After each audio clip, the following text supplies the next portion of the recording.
Setelah kehancuran pasukan Raja Abraha, kota Mekah semakin ternama. Dari kota inilah sejarah manusia paling mulia dimulai. Ka'bah sebagai jantung kota Mekah semakin ramai dikunjungi para peziarah. Demikian pula para pedagang. Mereka datang dari berbagai penjuru jazirah. Namun sayang, Ka'bah mulai diselewengkan fungsinya. Akibatnya, kejahiliahan merajalela. Bahkan pada masa itu, memiliki bayi perempuan adalah hal yang sangat memalukan. Aib bagi keluarga. Sehingga sebagian dari mereka tega membunuh bayi perempuan mereka sendiri. Di tengah kondisi masyarakat jahiliyah itulah Nabi Muhammad dilahirkan. Bayi luar biasa itu lahir dari rahim seorang wanita mulia bernama Aminah. Pada saat itu ditandai peristiwa-peristiwa yang luar biasa. 10 balkon istana Kisra runtuh. Juga padamnya api-api yang biasa disembah oleh orang-orang Majusi.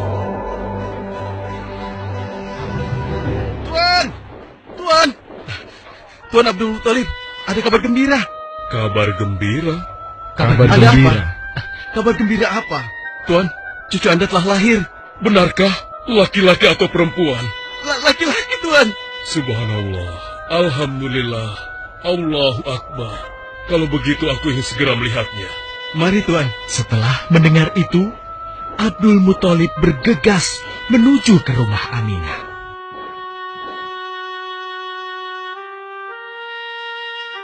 Ah, cucuku, kasihan engkau terakhir yatim. Dengan penuh kasih sayang, Abdul Muthalib membawa cucunya ke Ka'bah. Ya Allah, jadikanlah cucuku ini menjadi seorang yang mulia dan terhormat, sebagaimana Nabimu Ibrahim alaihissalam.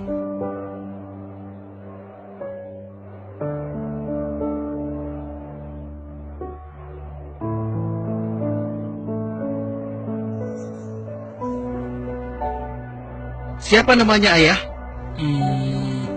Muhammad. Muhammad?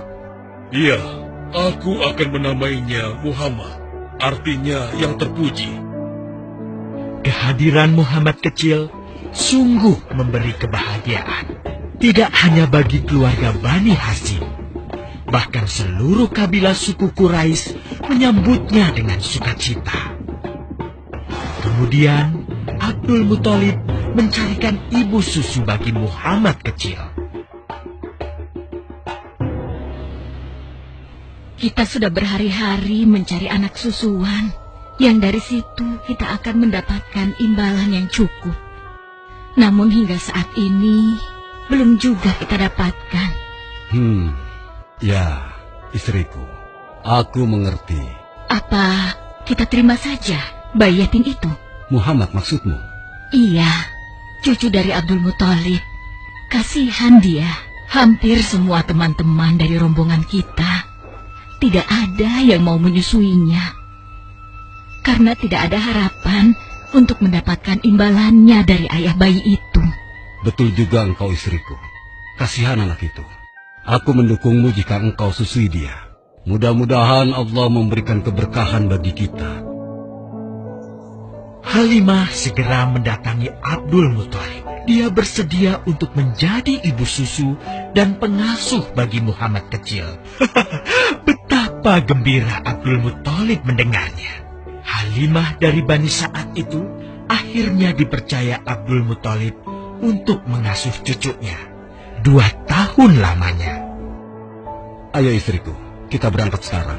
Sebentar lagi suamiku. Insya Allah kita berangkat sampai anak ini kenyang. Kalau begitu, aku lanjutkan berkemas-kemas dahulu. Hah?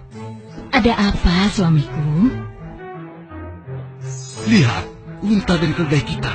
Mereka demikian sehat, tidak seperti sebelumnya. Subhanallah. Betul betul suamiku.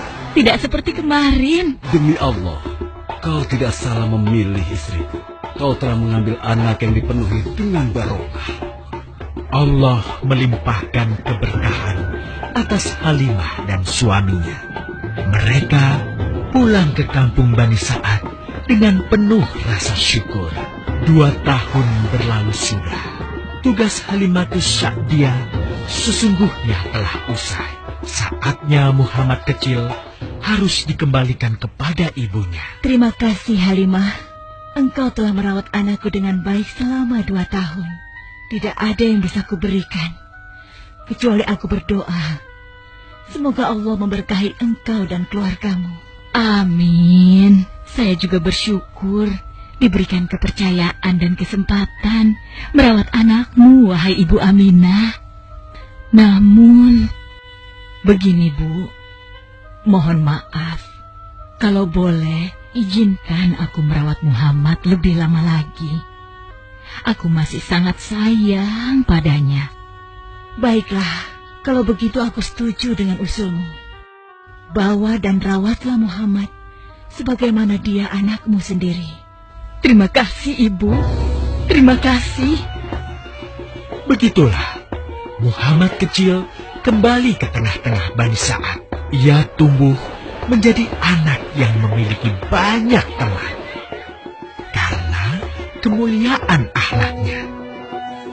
Tatkala berusia sekitar 4 tahun, terjadilah suatu peristiwa. Muhammad? Kenapa Muhammad? Muhammad dibawa orang. Hah? Dibawa orang? Diculik? Coba ceritakan. Ketika kami tengah bermain, tiba-tiba ada orang dewasa datang. Dia langsung membawa pergi Muhammad dan membunuhnya. Hah?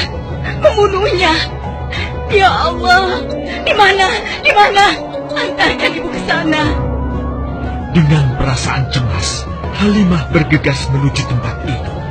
Dan dilihatnya, Muhammad kecil tengah terduduk. Muhammad, apa yang terjadi denganmu? Dengan sangat tenang dan jelas, Muhammad kecil menceritakan apa yang telah terjadi. Bahwa seseorang telah membelah dadanya, mengambil hatinya, kemudian mencucinya dan mengembalikannya lagi ke tempatnya semula. Maka sesungguhnya yang datang itu adalah malaikat Jibril. Dia ditugaskan Allah untuk mencuci hati Rasulullah sehingga bersih dari segala kecenderungan setan. Subhanallah, sungguh anak ini bukanlah anak sembarangan. Sebaiknya aku kembalikan saja kepada ibunya. Peristiwa itu membuat Halimah sangat khawatir. Maka bergegaslah Halimah mengembalikan Muhammad kecil kepada ibunya. Menginjak usia yang ke-6 tahun, Muhammad kecil diajak ibunya untuk berziarah ke makam ayahnya, Abdullah di Yathrib. Dalam perjalanan pulang kembali ke kota Mekah, Aminah pun jatuh sakit. Dari hari ke hari, tubuhnya semakin melemah. Hingga di sebuah kota bernama Abwa, letaknya antara Mekah dan Yathrib, Aminah meninggal di sana. Dan Muhammad kecil pun menjadi seorang anak yatim piatu. Sejak itulah Muhammad kecil dirawat dengan penuh cinta dan kasih sayang oleh kakeknya, Abdul Muthalib. Muhammad, sudah berhentilah memerah susunya. Insya Allah, sudah cukup untuk persediaan kita hari ini. Beristirahatlah sejenak. Makanlah agar kau tetap sehat.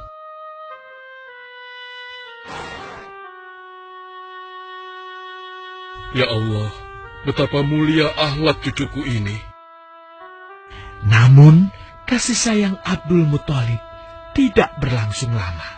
Saat usia Muhammad 8 tahun, Abdul Muthalib, kakeknya yang sangat menyayanginya itu, meninggal dunia.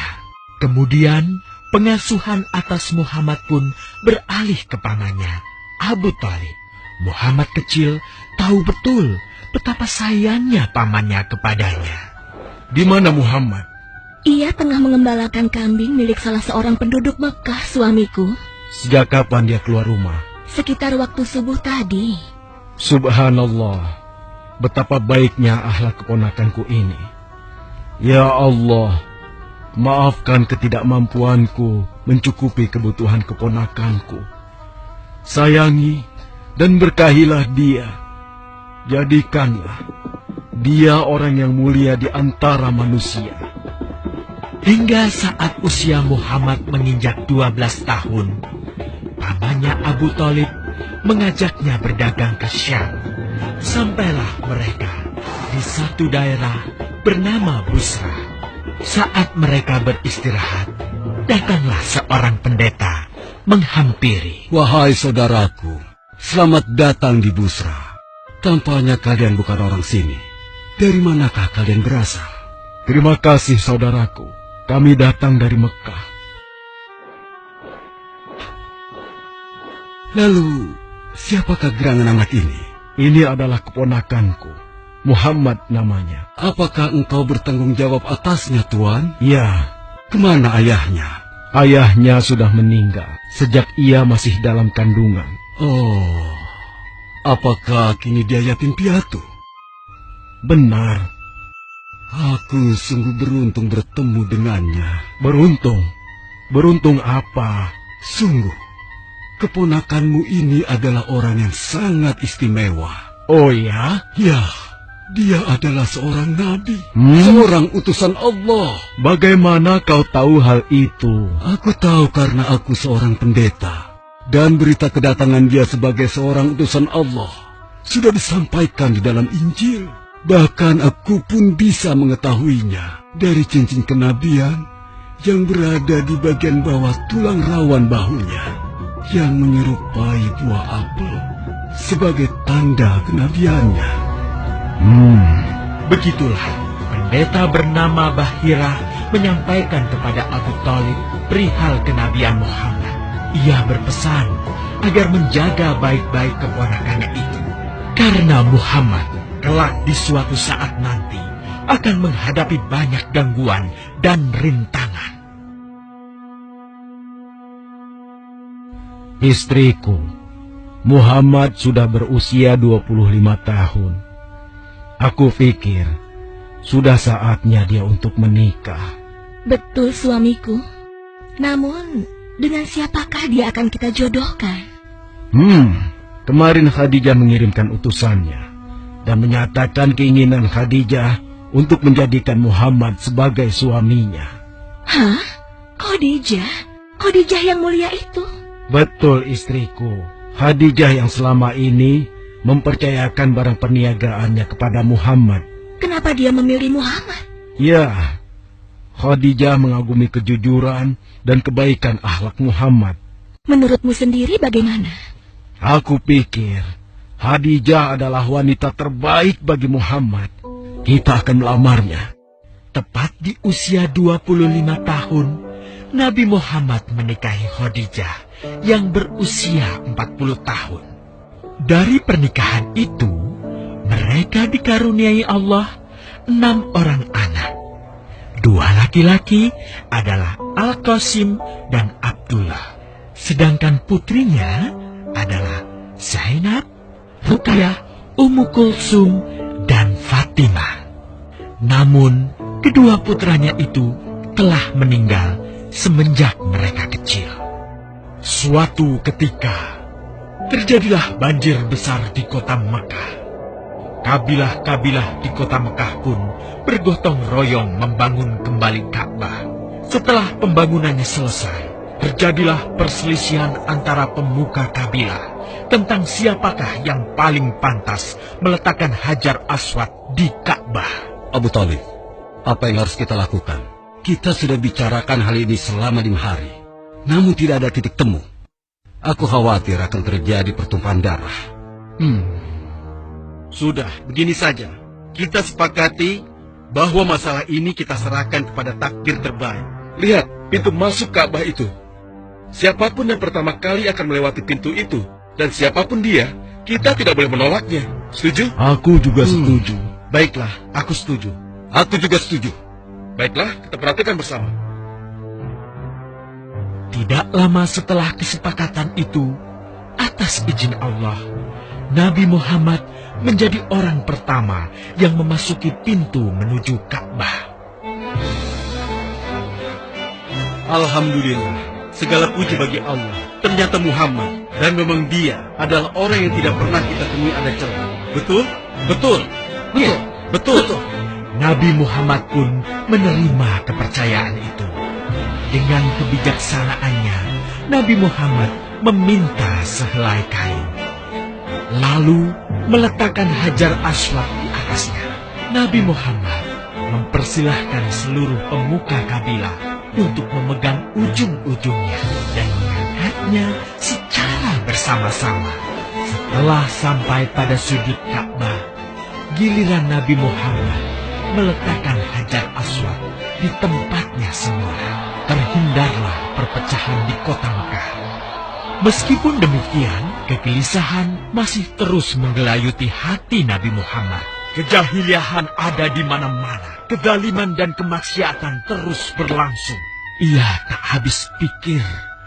Nabi Muhammad mulai merenung dan menyendiri untuk menghindar dari perilaku jahiliyah. Nabi Muhammad memilih tempat di sebuah goa di atas bukit sekitar Mekah. Goa Hiro. Dari mulut goa itulah Nabi Muhammad bisa memandangi kota Mekah yang dicintainya dengan pandangan yang lebih luas. Hingga suatu ketika, sesuatu yang tidak pernah terbayangkan sebelumnya terjadi. Tiba-tiba, goa itu menjadi terang benderang. Kemanapun arah mata melihat, di sanalah cahaya itu ada. Itulah malaikat Jibril. Jibril berkata, "Bacalah." Dengan gemetar, Nabi Muhammad berkata, "Aku tidak bisa membaca." Malaikat Jibril lantas merangkul Nabi Muhammad SAW dengan kuat hingga nafas beliau sesak. Seraya berkata lagi, "Bacalah." Sampai akhirnya malaikat Jibril membantunya setelah merangkulnya dan menyuruhnya membaca hingga 3 kali. Kemudian malaikat Jibril membantunya membaca. "Bacalah dengan menyebut nama Tuhanmu yang menciptakan. Dia telah menciptakan manusia dari segumpal darah. Bacalah, dan Tuhanmulah yang paling pemurah, yang mengajarkan manusia dengan perantaraan Al-Qalam. Dia mengajarkan kepada manusia apa yang tidak diketahuinya." Kalimat suci telah terucap. Resmilah sudah. Dari dalam Goa Hiro, Allah mengangkat Nabi Muhammad SAW sebagai penuntun dari kegelapan menuju cahaya, dari keburukan menjadi kebaikan, dan dari kesengsaraan menuju ke keselamatan.